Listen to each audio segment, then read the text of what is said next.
just a quick reminder of who's here. If you are if you're on staff at your church as a pastor, would you stand? Now, if you are under 30, if you're 35 or under, please be seated. All right, so these are the more senior pastors among us. Okay, you guys sit down, and now if you're 35 or under, stand. If you're a pastor at your church. So pastors here who are 35 and under.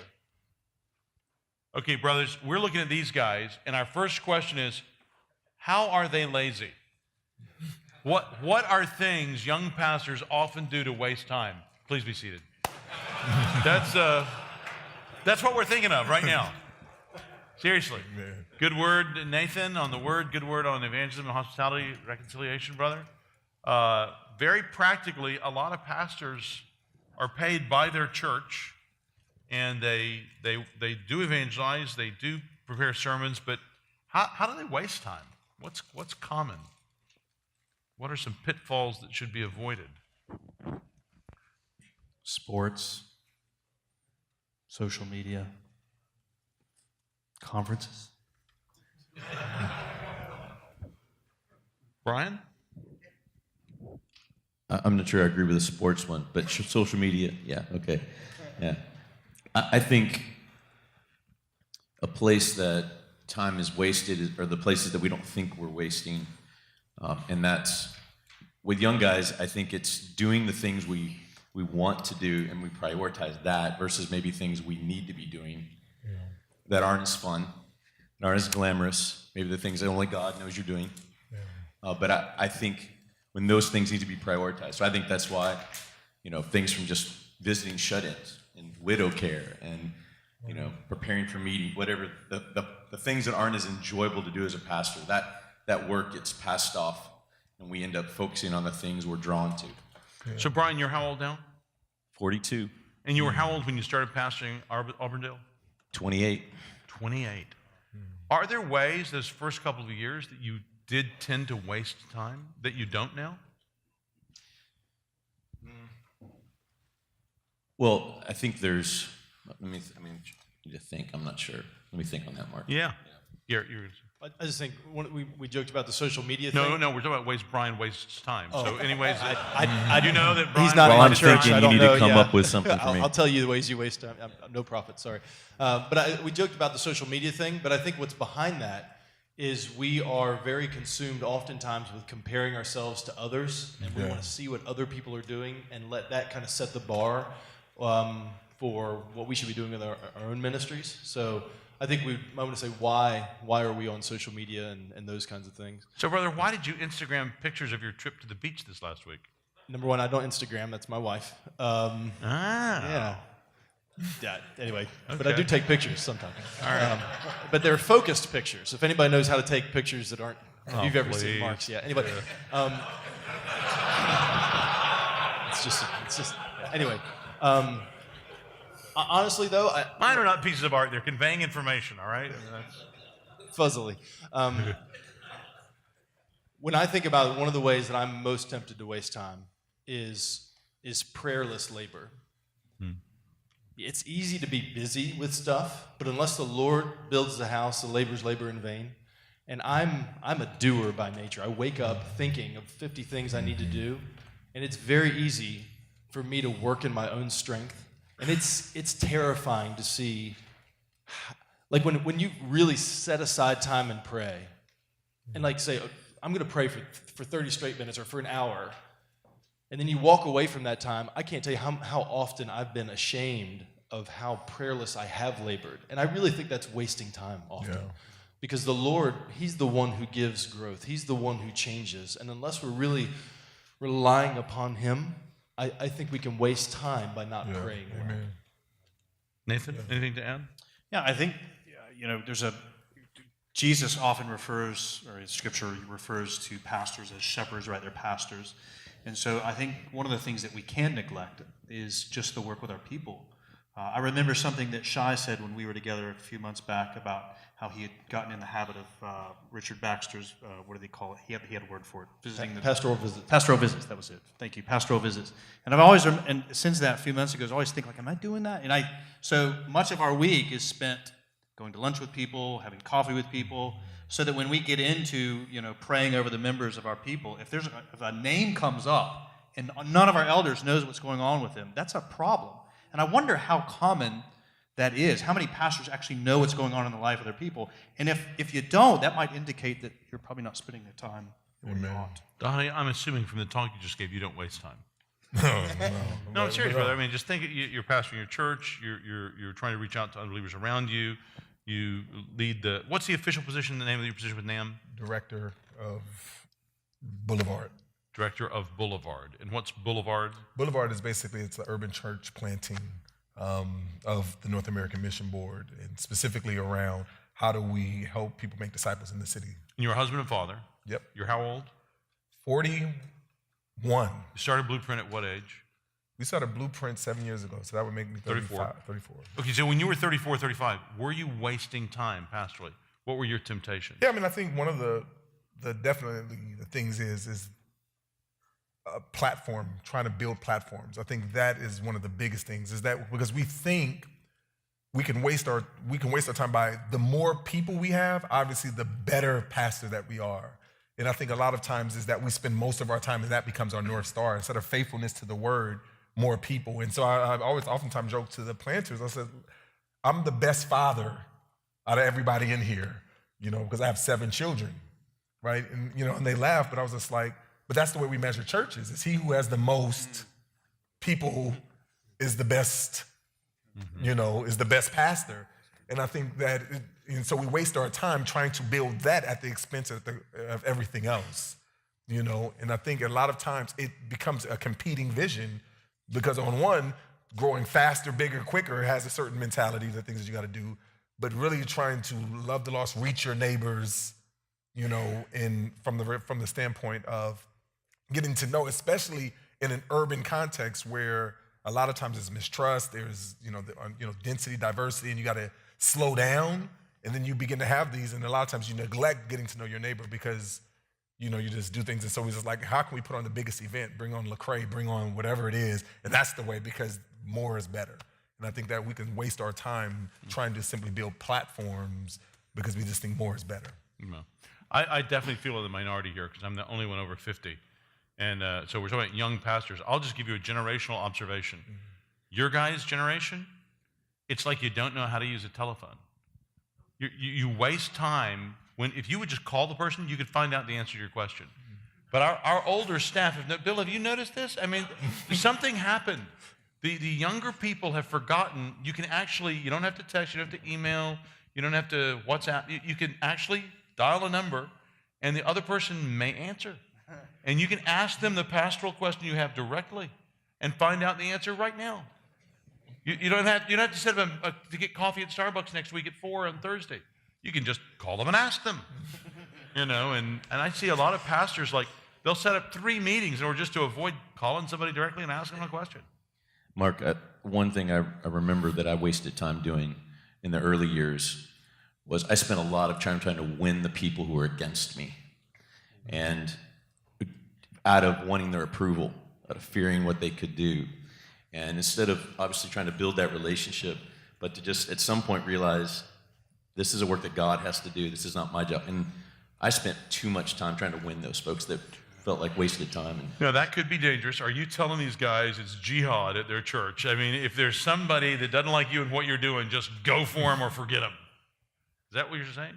No, there's a balance I'm talking about. Right. I mean, you want to try to win and shepherd all your people. But there were people who were particularly difficult, and I went overboard trying to resolve it instead of just living with the tension. Well, and that can often be out of fear of man and your own desire for them to love you rather than out of other more. And that's what it was. Yeah, I understand that.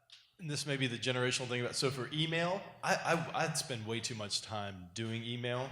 I think one of the things I know, anyway, Mark gets a lot of my strange pictures and memes and stuff, but I've had to discipline myself for the purpose of godliness. So on my calendar, I have days where I fast from social media and sports where I don't look at it at all. So is email social media? Wednesday and Friday, no sports, no social media at all. I'm just stay off. And is of it. email social media? No, but then on other days where I have blocks where I'm like email from this time to this time, and then I just have to stop. Because otherwise I could fiddle with email all day long, and if I get to the end of my day and my inbox is empty, but I haven't prayed or read the word, that's not a win.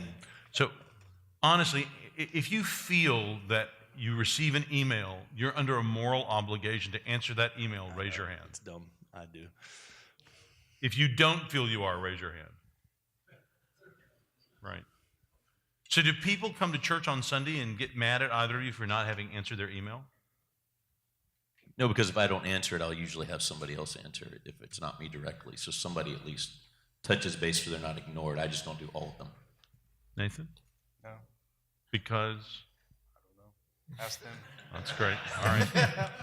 I think another thing to throw in here, this might be pertinent for the planters in the room. The first 2.5 years, I know that I think this is right, it's going to sound counterintuitive, we wasted a lot of time in hosting short-term mission trips. And that doesn't mean that short-term mission trips are wrong. Matter of fact, I'd still advocate for them to a degree today. When they call us, we always tell them to call you. Yeah, and then I push them to Clint. So, but they're good. So I'm not opposed to them in any way. But what was happening is we got to where we were hosting. DC's a sexy place, so everybody wants to send them there. And so we got to where we were spending a lot of time managing those teams instead of actually just doing life inside the city. A lot of what Dahadi was talking about. And so we got to a place to where we just started saying no or pushing them to Clint. So yeah. Garrett, can you just real quickly give your microphone to Wes Pastor? Wes, can you just stand up and come down here for a second? Since we're bad-mouthing short-term mission trips. I'm not bad-mouthing them. That was bad-mouthing. Yeah. That was the definition I'm of for them, bad-mouthing. to be Okay. clear, just not a lot of them. Wes has been a pastor of a church longer than you've been alive. And his very name is Pastor, P-A-S-T-O-R. That's I think his I even last said name. something in the sermon about short-term mission. Anyway. And Wes actually does a wonderful job of short-term missions at his church. And I think you would be edified to hear an example of what you guys did at La Plata Baptist Church, just about half an hour south of here in Maryland. You want to just talk about that for a moment, Wes? Yeah, we went down. Garrett, and I'm forgetting Garrett. Connor is a pastor of La Plata, which is a church revitalization down in La Plata, Maryland. And so we got in touch with him. We were also talking with Garrett and some of the other guys in the 9Mark region. And he had a lot of needs, a lot of facility needs. And also, he was even more excited about how we might help them think through outreach opportunities. So we sent about 60 folk. 60. Yeah, 60. And so this is a church in New England sending 60 people down to Maryland on a short-term mission.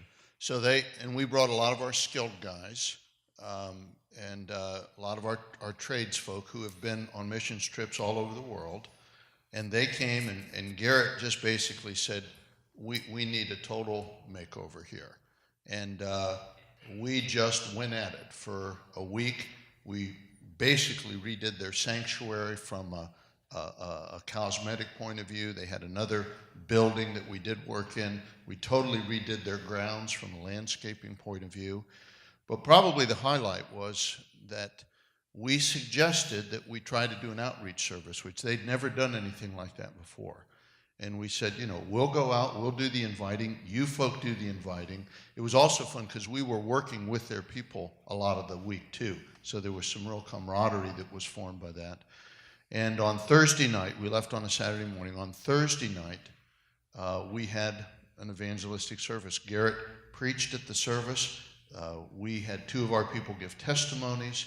Their church invited very generously. And they had a number of folk that came to the church that had never been to the church before. And I'm still getting emails from Garrett. I got one just about 2 weeks ago. He said, every time I come in the morning, I'm visualizing that maybe you'll be there. And because it was such a blessed time. So it can be very encouraging. And especially if you're thinking, we want to help our sister churches to be able to move forward, and if we've got some resources to do that. And I think we gave them nice cash. We bought all the supplies. Our church financed the whole thing, and they were just very blessed by it. Praise God. So if you're here from a larger church or a church with a particular, budget or desire for that, I remember the reason I found out about this was not Wes, it was from Garrett Connor, this pastor whose church was so helped. There's a vision for what you guys might be able to do to help another church. Guys, just real quickly, programs. Programs are good or bad. How do we use programs? Pastors are usually sold by Christian publishers or, bookstores or conferences on, hey, if you need to, think about reconciliation, or if you need to work on membership, or if you need to do evangelism, or, here's a program for you. Thoughts on this, guys? Anybody? I think if it aids discipling and it can be useful and it's not something that you can do in-house and it would be cheaper and less energy effort to do it that way, then maybe it's a good thing. We don't do a lot of programs. And when you say programs, I don't know if you mean like get stuff from Lifeway. I mean it pretty broadly. Yeah, so we have like a children's ministry program in our congregation, but aside from that, we don't have a lot of programs. Everything else is basically aimed at discipling relationships and trying to encourage that. Donnie, you were saying? Yeah, I would just echo. I think a lot of times we're asking the wrong question of whether or not programs I really think are helpful or not. I think the question really becomes is how do we leverage our programs to make disciples? And ultimately, because we'll miss the mark. And so that's kind of our litmus test. We talk about a call to membership at our church is a call to discipleship. And we have 288 covenant members, and we want every single one of our covenant members to feel like they are being discipled by the church. So we talk about it in the same way as that if someone were to come to me and say, Dahadi, I want you to disciple me. If you are a covenant member at our church, basically we are saying, you are telling us that you want to be discipled, in this church. And so basically that is the kind of the test for everything that we do, every program that we have, is how does it help us make disciples of our people? And then I would also say, in that becomes a lot of times the filter for what we're doing and keeps us away from just kind of massively doing a lot of programs, because a lot of times the hindrance of a lot of programs, it becomes you create a lot of overhead and you do very little work. Yeah, exactly. And so it's really about and some people staying get away. really invested in it. Like it's their identity. They identify with that program. Yeah. I was going to ask, how do you? I like your call to membership as a call to discipleship. Then people are expecting to be discipled. What kind of expectation do you communicate about them discipling others? How is that? Yeah. How are you communicating that going both ways? Yeah, well, that's really ultimately what we're saying is that the church is not the leadership. The church is the one another. And so we have 288 members. And so we talk about our goal is for every covenant member to be cared for, equipped, and mobilized to disciple one another. And so kind of in our very structure, it is about them doing the one another's. And so everything that we're doing is creating that system to do that. And so we don't personally have like men's ministry and women's ministry, marriage ministry. We don't do that. And so, for example, there was some problems going on in our church with marriage in one of our groups. And so instead of like the traditional responses, like let's start a marriage ministry for them, no, we said, no, figure it out, work on it. And so what the singles did, they took responsibility. The singles said, what we're going to do is we're going to pay, watch your kids over the weekend, send you guys off. You take some time, to get together on a weekend or get away and deal with kind of the marriage issues. So it's just them taking responsibility. That's pretty awesome. So we're promoting responsibility versus a program. Was there any kind of leadership structure for that? No, it was just them. Jonathan, you got to get Dottie to write that up. How the singles at his church did a marriage ministry, initiated a marriage ministry. Brother, if you could give us 500 words or 1,000 words on that, or have somebody in your church do it. Yeah, because we talk about it's the a great church example. Being family, and I think the problem is that we say it's family, but we don't treat it like family. When my older son has a problem, I don't start an older son's ministry, right? We laugh, but we don't start. What do? The rest of the family members get together to figure out how to address the problem of that our older son has had. But I think in the church, what we do is every nuanced group, we'll create a whole ministry around them, and we create a lot of overhead instead of promoting responsibility. And families are driven by responsibility, not simply activity. And that last thing you said, I think, is so critical to understand. If you programatize things, then it's going to remove the responsibility of a lot of members, and it's going to harbor that 80-20 rule, 20% doing 80% of the work. Whereas if you keep that responsibility to the membership, then it's going to be more apt to harbor more people doing more things. Yeah, something negative I'll say about programs. I think pastors a lot of times will wrongly grab for a program when their church isn't doing something. And they think, well, the answer is we're not evangelizing very much, so we need a program for this. And I think often that's like giving David Saul's armor. It's just like, it doesn't fit. It's just, no, your problem isn't that you don't have a program. Your problem is you don't want to share the gospel. So what you got to do is deal with the motivation at the root. Pray, God, by your own example, by your teaching of the word, just by pouring out the Holy Spirit, that he will give your people a heart to share the gospel with others. And then when you see that growing, and when you fed that very directly from the word and prayer, then you can use probably any number of programs that they're just going to be sharing the gospel. Right. And a program is a way they help to make that more real.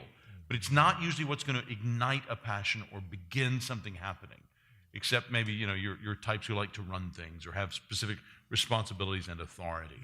So I think we want to go for motivation. We received something in the mail at our office the other day, and it was well-intentioned and I'm sure actually quite helpful. But it was about this thick and had like 5 or 6 books in it, and it kind of came with this letter saying, here's your discipleship sort of thing. And it was 5 books, and it was just a lot of, you open up the book and had all these different colors in it. Is this from 9Marks? No. And no, I would have said, probably called it like, what? Anyway. But the thing that I said, there's a girl that works for us in the office, I said, this is why many people don't disciple. They think they have to know all this stuff, and so it's actually discouraging discipleship because you give them this program that has so much information, it's so complex, you open up the pages, all these questions, like, when you just say, let's go take somebody and read the book of Mark together and just pray together. And I think sometimes it's well-intentioned and actually probably helpful, some of these things. Many of them quite helpful, but it can discourage us and make it more complex than it actually is. Another topic change before we then open up just a Q&A before we go to lunch. Stand up if you're in your first 5 years pastoring your current church. In your first 5 years pastoring your current church, stand up. Wow, that's like maybe half the people here, 40%. Okay, please be seated. Okay, so a lot of folks here are very early on. Big question then is how fast do you make changes? Raise your hand if that's a question you've had. If it's not many people, I'm not going to take any time on it.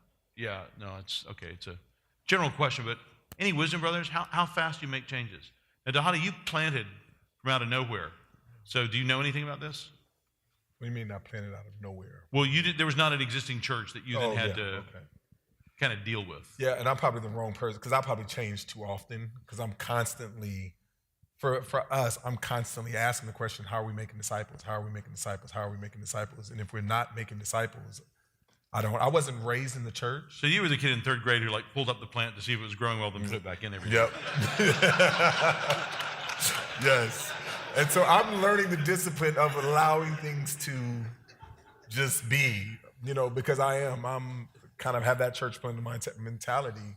If it's not working, we need to, do so. I'm trying to learn the discipline of letting it be. Nathan, you also know nothing about this because you planted a church. Yeah, okay. Okay, experienced guys. Brian of ancient experience now and Garrett still in the 5-year zone. Wisdom on this for folks here. How fast do you make changes? And of course the answer is it depends. It depends. I would say as a general principle, slower than you think. So we're just not patient.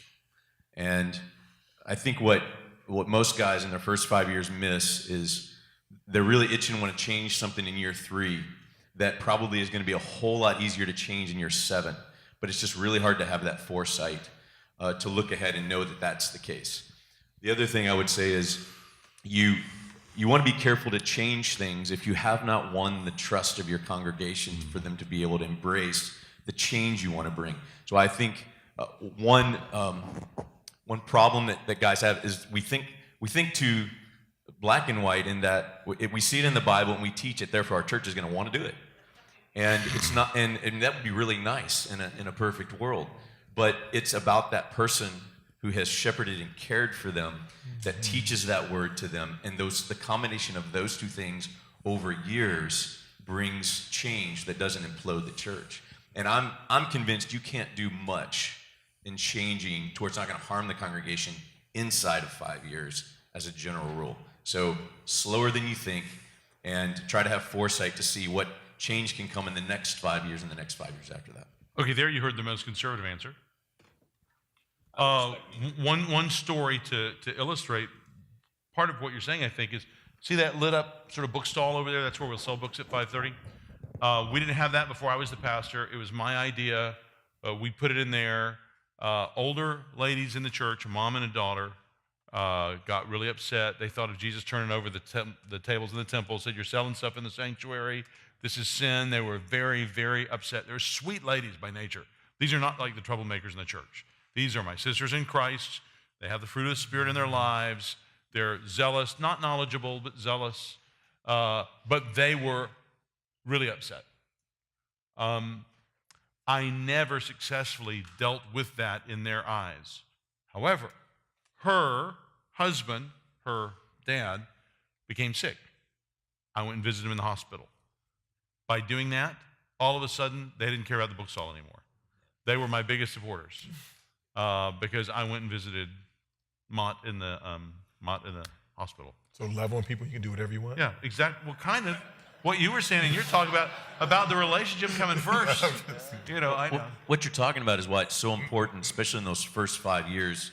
You preach and you love and shepherd those people and spend all your time doing those things. Yeah.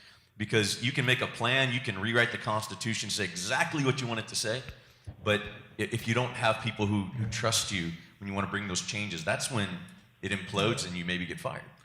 GK, you're still in those first 5 years. How's it going? It's going well. Yeah, thankfully. I mean, we certainly have our bumps. I mean, I would say, again, we want to pray because the Lord, praying will keep us from running over people and outrunning God. God knows when to, when's going to be the right time for things. So we need wisdom from Him. We also need Him to be preparing people's hearts for the change, and He does that. That comes through teaching as well. We want to be making sure that we're instructing so that people know why we're doing it. They should be able to see where these principles come from out of the scriptures. I 100% agree if you know the people. So, in here, everybody's congregation is going to be different. So there's some congregations going to be able to move much more quickly than others. There's others going to be painfully slow, and that's just okay. You got to trust that God's giving you the right congregation for you because you're changing as well. Yeah. And then I think one of the grids that I try to work through. So we have something that we're trying to change at our church right now. That constantly weighing what's going to be the cost if we don't change it versus if we do. It's a good way. And if it's right now, we think it's going to be more costly short term if we change it right now, but it's going to be long term more costly if we don't change it. So we're trying to be patient and discipling the brothers and sisters who are struggling with the change, and they've seen us put off this move for, it's been 4 years, but most recently, as it's gotten hot, over the 3 or 4 months, they've seen us pushing it back because we're visiting with them and praying with them and talking with them, and that helps the fire die down. And this is the decision about whether or not to begin celebrating the Lord's Supper? No, it's something else. Okay. Yes.